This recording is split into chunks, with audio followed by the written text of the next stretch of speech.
Assalomu alaykum. Bugungi 3-darsimizni boshlayapmiz. Demak, limitlar haqida asosiy teoremalar.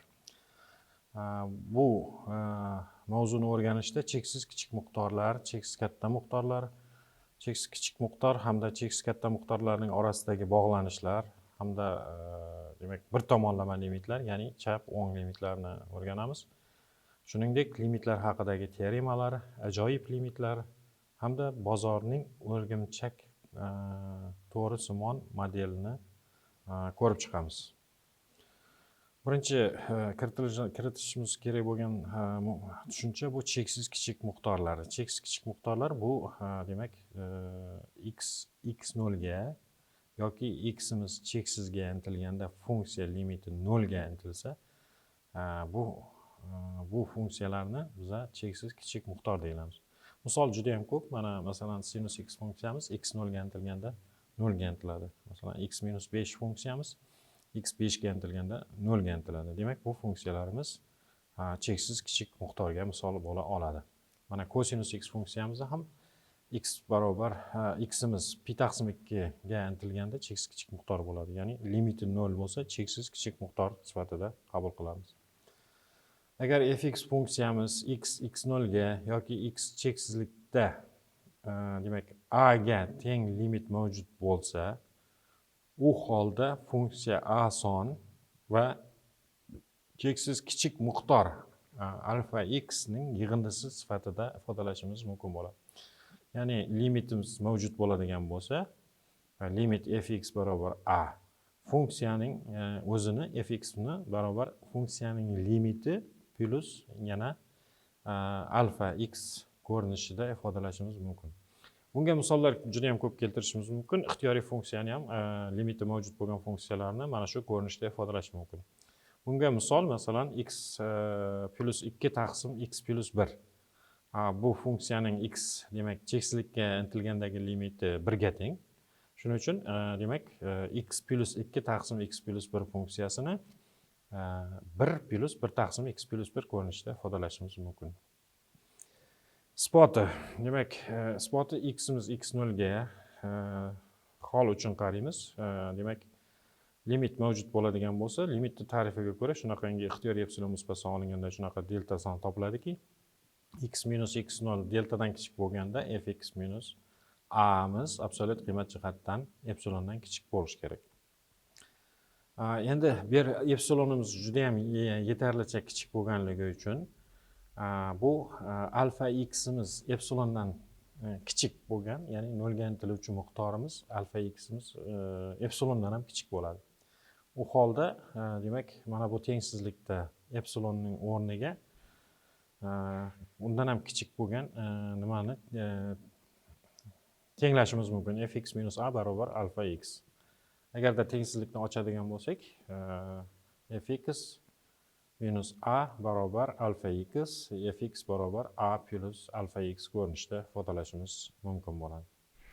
Bunga teskari teorema, agarda fx funksiyamiz a son va cheksiz kichik miqdorlarning yig'indisi sifatida ifodalash imkoniyati bo'lsa, u holda a soni funksiyaning x 0 ga yoki x cheksizlikdagi limiti bo'ladi. Ya'ni fximiz barobar a plus alfa x ko'rinishida ifodalangan bo'lsa, bu yerda alfa ximiz demak cheksiz kichik miqdor. U holda shundan kelib chiqadiki, limit fx barobar a limiti a soni fx funksiyaning x 0 ga yoki x cheksizlikka intilgandagi limiti deb ataladi. Endi cheksiz kichik miqdorlarning xossalari quyidagilardan iborat. Ikkita cheksiz kichik miqdorning yig'indisi, algebraik yig'indisi ham cheksiz kichik miqdordan iborat bo'ladi. Cheksiz kichik miqdorlarni chegaralangan funksiya ko'paytmasi u ham cheksiz kichik miqdor bo'ladi. Cheksiz kichik miqdorning limiti 0 dan farqli funksiyaga bo'lingandagi miqdor ham cheksiz kichik miqdor bo'ladi.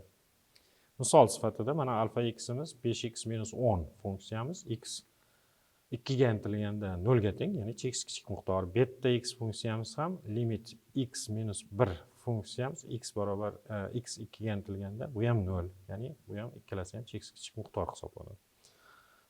Fx barobar sinus x funksiyamiz ham chegaralangan funksiya, ya'ni 1 dan kichik absolyut qiymat jihatdan.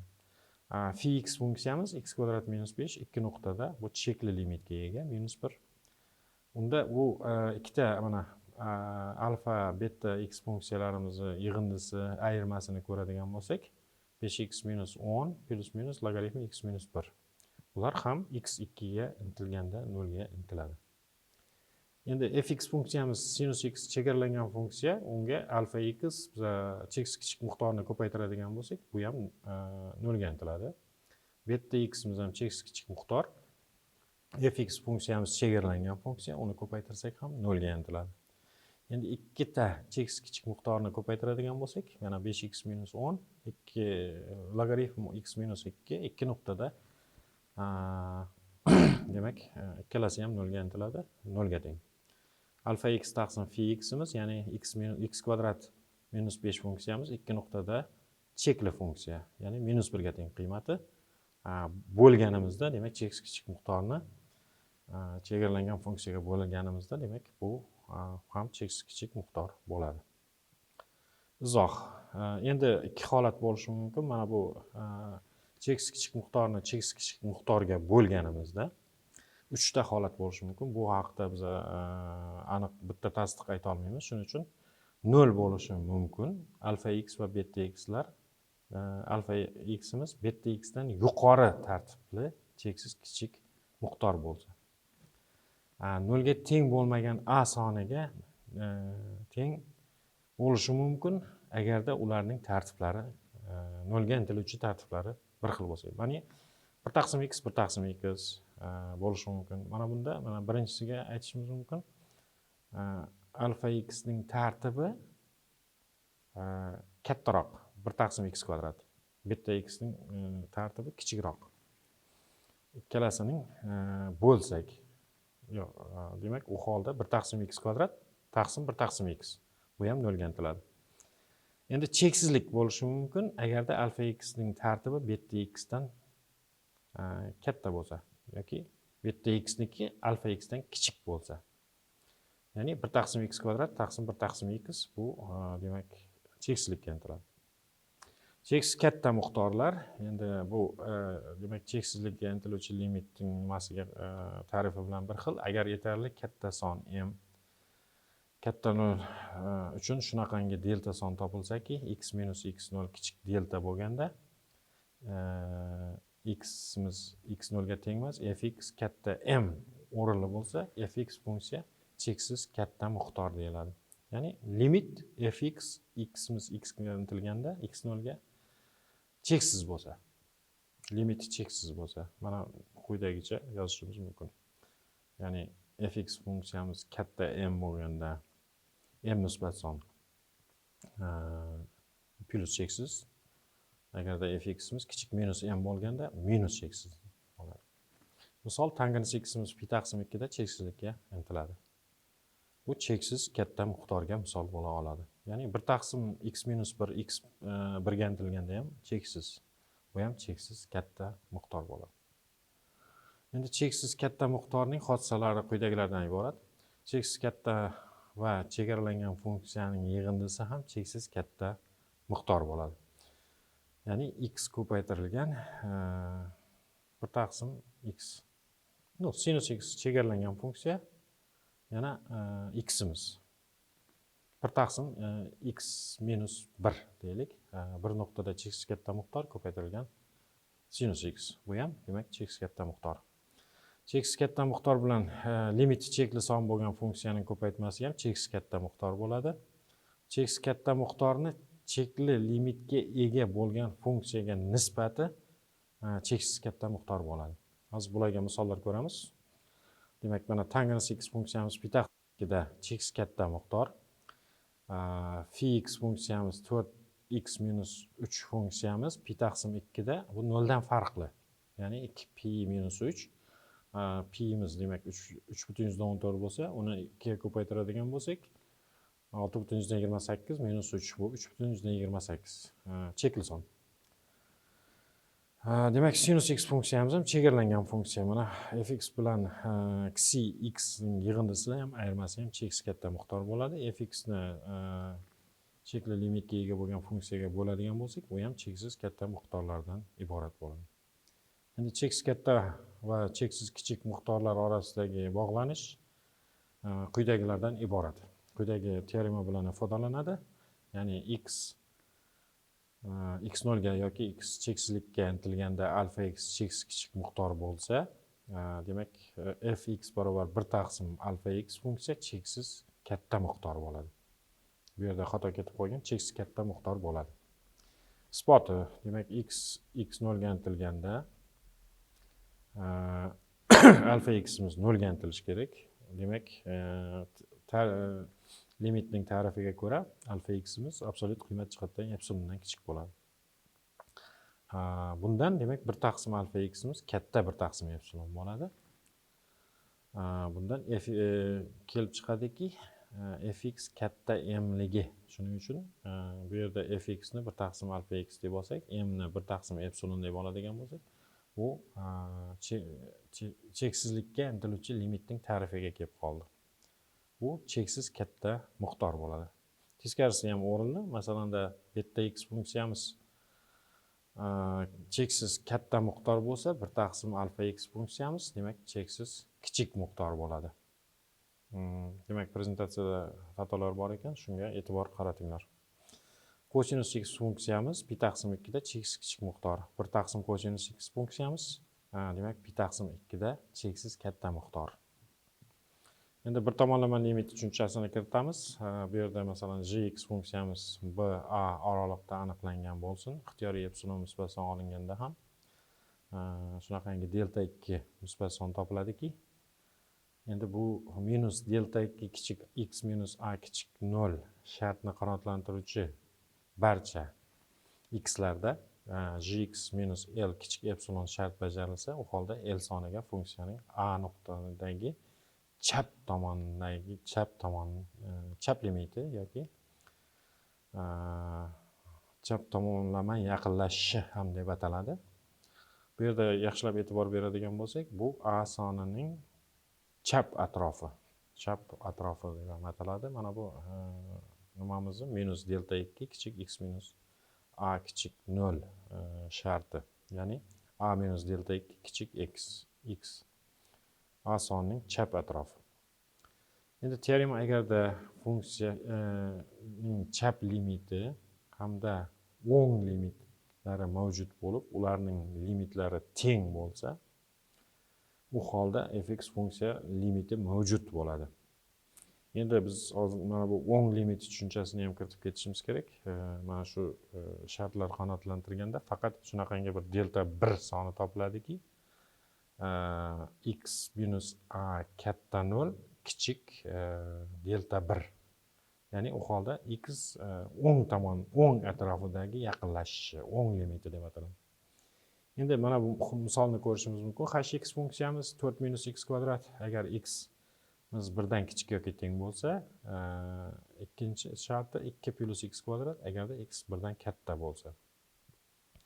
Endi hozir 1 ga chap tomondan yaqinlashadigan bo'lsa, birinchi funksiyani olishimiz kerak. Ya'ni 4 minus x kvadrat 4 minus 1 qo'yiladi. Demak, 4 minus 1imiz 3 ga teng. Endi o'ngdan yaqinlashadigan bo'lsa, x'imiz 1 dan katta bo'lganda ikkinchi funksiyaning limitini qarashimiz kerak bo'ladi. X ni o'rniga 1 ni qo'yadigan bo'lsak, demak 2 plus 1 3 ga teng. O'ng hamda chap limitlari ham teng ekan, funksiya limitga ega. Funksiyaning 1 dagi qiymati-da birinchi funksiyaniga qo'yib, demak o'ng chap limiti hamda o'zini 1 nuqtadagi limiti ham 3 ga teng. Funksiya limitga ega. Endi quyidagi misolda ham x ga teng x kichik 0 1 bo'lsa, minus 1 ga teng x katta yoki teng 1 bo'ladigan bo'lsa, minus 1. Funksiyaning o'ng limitida demak biz ikkinchi funksiyani ishlatamiz, ya'ni minus 1 chiqadi. Chap limitida birinchi funksiyani ishlatadigan bo'lsak, 1 ga teng. Ya'ni o'ng chap limitlari mavjud, lekin ular teng emas, shuning uchun funksiyaning limiti mavjud emas. Endi limitlar haqida quyidagi teoremalar mavjud. Fx va fx funksiyalarining x 0 ga intilganda yoki x cheksizlikka intilgandagi limitlari mavjud bo'lsin. ya'ni a, b chekli sonlar. U holda quyidagi teoremalar o'rinli. Demak, funksiya limiti mavjud bo'lsa, u yagonadir. Ya'ni bitta bo'lar ekan. Limit mavjud bo'ladigan bo'lsa, o'sha a soni bitta bo'ladi. Ikkita bo'lmaydi. Isboti teskarisini faraz qiladigan bo'lsak, ikkita bo'lsin. Ya'ni limit x 0 ga hamda x cheksizlikka intilganda fx barobar a hamda d bo'lsin. U holda biz oldingi ko'rgan teoremamizga ko'ra fx ni biz a soni plus alfa x, ya'ni cheksiz kichik miqdor ko'rinishida ifodalashimiz mumkin. Yana ikkinchisi d plus beta x cheksiz kichik miqdor ko'rinishida ifodalashimiz mumkin. Ya'ni alfa x hamzida b beta x larimiz x 0 ga x cheksizlikka intilganda limitlari 0 ga teng. Bundan o'ng tomonlarini hamda chap tomonlarni ayirib tashlaydigan bo'lsak, fx minus fx 0. O'ng tomonida qoladi alfa x minus beta x hamda plus a minus d. Demak, ikkinchi tomonga a minus d ni o'tkazadigan bo'lsak, d minus a barobar alfa x minus beta x bo'lib qoladi. Alfa x minus beta x'imizlar x'imiz x 0 ga yoki cheksizlikka intilganda 0 ga intiladi. Ya'ni d minus a o'ng tomoni 0, chap tomoni 0 dan farqli holat hosil bo'ldi. Bu demak protivaryachi kelib chiqdi. Demak, bundan farazimiz noto'g'ri ekanligi, bunda a bilan d miz tengligi kelib chiqadi. Ya'ni limitlar agar mavjud bo'lsa, ular yagona ekan. Ikkinchi teorema. Chekli sondagi funksiyalarning yig'indisi yoki ayirmasi shu funksiyalarning limitlari va yig'indisi hamda ayirmasiga teng bo'ladi. Bu kommutativlik xossasi, demak, limit fx plus minus phi x barobar limit fx plus minus limit phi x ga teng bo'lar ekan. Isboti quyidagidan iborat. Demak, fx hamda phi x funksiyalarimiz limitlari mavjud. U holda biz oldingi teoremaga ko'ra fx ni funksiya limiti hamda cheksiz kichik miqdor bilan yig'indisi ko'rinishida ifodalashimiz mumkin. fximiz ham demak a plus alfa x, phi x funksiyamiz demak b plus beta x ko'rinishida ifodalashimiz mumkin bo'ladi. Alfa x hamda beta x larimiz demak cheksiz kichik miqdorlar. Yig'indisini oladigan bo'lsak, fx plus phi x barobar a plus b plus alfa x plus beta x. Yana demak cheksiz kichik miqdorlarning haqidagi teoremaga ko'ra ikkita cheksiz kichik miqdorning yig'indisi ham yana cheksiz kichik miqdor bo'ladi. Ya'ni x 0 ga intilganda yoki x cheksizlikka intilganda alfa x plus beta x ham demak 0 ga intiladi. Bundan fx plus phi x ning limiti a plus b ekanligi kelib chiqadi. Biza teoremaning boshida demak a miz bu fx funksiyaning limiti edi, b miz phi x funksiyaning limiti edi. Shuni o'rniga qo'yadigan bo'lsak, demak o'ng tomonda bu yoqda ikkita funksiyaning yig'indisining limiti, ikkinchi tomonda limitlarning yig'indisi kelib chiqadi. Keyingi teoremamiz chekli sondagi funksiyalar ko'paytmasining limiti funksiyalarning limitlarining ko'paytmasiga teng. Bu juda ham kuchli teorema. Demak, ikkita funksiyaning ko'paytmasi limitlarning ko'paytmasi ko'rinishida ifodalashimiz mumkin bo'ladi. Bu har doim ham o'rinli, bu limitlar bo'yicha o'rinli, lekin masalan funksiya hosilasi, funksiya integralida bunaqangi kuchli teoremalar yo'q.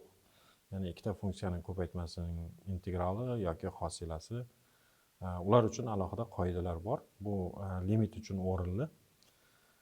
Buni isboti juda ham sodda. Demak, oldingi isbotga o'xshaydi. fx ni ham biz cheksiz kichik miqdor hamda limiti yig'indisi ko'rinishida ifodalashimiz mumkin. Ikkita funksiyani ham, demak, keyin ularning ko'paytmasini ochadigan bo'lsak, a b plus a ko'paytirilgan cheksiz kichik miqdor plus b ko'paytirilgan cheksiz kichik miqdor bo'lib qoladi. A-dan tashqarilarning hammasida cheksiz kichik miqdor bo'lganligi uchun x 0 ga yoki x cheksizlikka intilganda ikkinchi hamda uchinchi yig'indilar 0 ga intilib ketadi, faqat A, B qoladi. O'z navbatida A va B bizada bittasi demak fx funksiyani limiti hamda b'miz px ning limiti hisoblanadi. Demak, funksiyaning ko'paytmasining limiti limitlar ko'paytmasiga teng bo'lar ekan. Natija mana bundan nima qilishimiz mumkin? S ko'paytirilgan fx funksiyani biza demak ikkita funksiya ko'rinishida qarashimiz mumkin bo'ladi. Mana S konstantani bitta funksiya, fx ni bitta funksiya. Endi S ning ixtiyoriy nuqtaga intilganda ham, x cheksizlikka intilganda ham hamma joyda funksiyaning qiymati S bo'lganligi uchun uning limiti ham S bo'ladi. Demak, limitlar ikkinchi funksiyaning limiti A. Demak, S ko'paytirilgan A ko'rinishida ifodalashimiz mumkin. Ya'ni bu xossani boshqacha qilib aytganda, konstantani limit tashqarisiga chiqarishimiz mumkin degan xulosaga kelishimiz mumkin. Demak, 4-teorema funksiyalarning nisbatlarining limiti funksiyaning limitlarining nisbatiga teng bo'ladi. Bu juda ham kuchli teorema hisoblanadi. Faqat bu yerda talab qilinayotgan joyi px ning limiti chekli bo'lsin, ya'ni b'miz 0 dan farqli bo'lishi kerak. Limitlar demak nisbatning, ya'ni fx taqsim gx ning limiti fx ning limiti alohida taqsim px ning limiti ko'rinishida yozishimiz mumkin bo'ladi. Keyingi teoremamiz bu murakkab funksiyaning limiti, ya'ni agarda limit f u'miz a ga intilsa, u 0 ga intilganda, ikkinchi tomondan limit px'imiz x 0 ga intilganda u 0 ga intilsa, u holda limit x 0 ga intilganda f px'imiz a ga teng bo'ladi. Ya'ni buning chuqurroq ma'nosiga qaraydigan bo'lsak, funksiyaning ya'ni limitni murakkab funksiyaning argumentiga kiritishimiz mumkin bo'lib qoladi. Masalan, logaritm x plus 1 bo'ladigan bo'lsa, masalan, limit logaritm x plus 1. O'sha logaritmning ham ichiga kiritishimiz mumkin bo'ladi. Masalan, y darajasi x kvadrat bo'ladigan bo'lsa, demak, limitni o'sha y ning darajasiga olib chiqishimiz mumkin bo'ladi. Bu juda ham kuchli teorema hisoblanadi. Keyingi teoremamiz, demak, agarda x0 nuqtaning biror atrofida fx'imiz kichik px bo'lsa, unda ularning limitlari ham kichik yoki teng bo'lishi haqida gap boryapti. Keyin demak, bu juda ham ishlatiladigan teorema, ya'ni funksiyamiz bittasi katta, ikkinchisi kichik bo'ladigan bo'lsa, uning limitlari ham o'sha munosabatlar o'rinli bo'ladi. Endi keyingi teoremamiz ikki militsioner haqidagi teorema. Agarda limit fx'imiz a ga intilsa hamda limit gx'imiz ham b ga intilsa a nuqtada, hamda bu yerda gx'imiz noto'g'ri ketib qolibdi, gx'imiz ham a ga intilsa, yana fx'imiz kichik yoki teng gx hamda fx kichik yoki teng px kichik yoki teng gx bo'lsa, u holda demak ikki tomondan chap tomonidagi f funksiyamiz ham a ga intilyapti, j funksiyamiz ham a ga intilyapti. U holda ularning o'rtasidagi funksiya ham a ga intilishi haqida teorema aytilyapti. Bu ikki militsioner haqidagi teorema deb ataladi. Buni uchun ko'p nimalarning isbotlarida foydalanishimiz mumkin. Buni tasvirlashimiz quyidagicha. Mana ikkita tomondan ikkita militsioner bir tomonga tortsa, o'rtadagi demak odam ham shu tomonga yuradi degan ma'noda aytilyapti. Endi birinchi ajoyib limitimiz limit sinus x taqsim x 0 nuqtada 1 ga teng. Ya'ni bu o'zi aslida aniq emaslik. Sinus x'imiz 0 gradusda 0, x'imiz ham 0 da 0, 0 taqsim 0 ko'rinishida aniq emaslik. Lekin 0 ning atrofida agar grafikiga ham qaraydigan bo'lsanglar, Demak, 0 ning atrofida sinus x funksiya xuddi to'g'ri chiziqqa o'xshab ustma-ust tushadi. Ya'ni, demak, sinus x funksiyamizning grafigi 0 ning atrofida hamda y barobar x funksiyaning grafigi ham bir-biri bilan ustma-ust tushadi. Ya'ni, o'sha joyda bir xil degan ma'noda aytilyapti. Buni demak isbotlash uchun markazi 0 nuqtada radiusi r ga teng bo'lgan aylana olamiz. OB demak radius bu yerda OA miz ham radius, AB vatar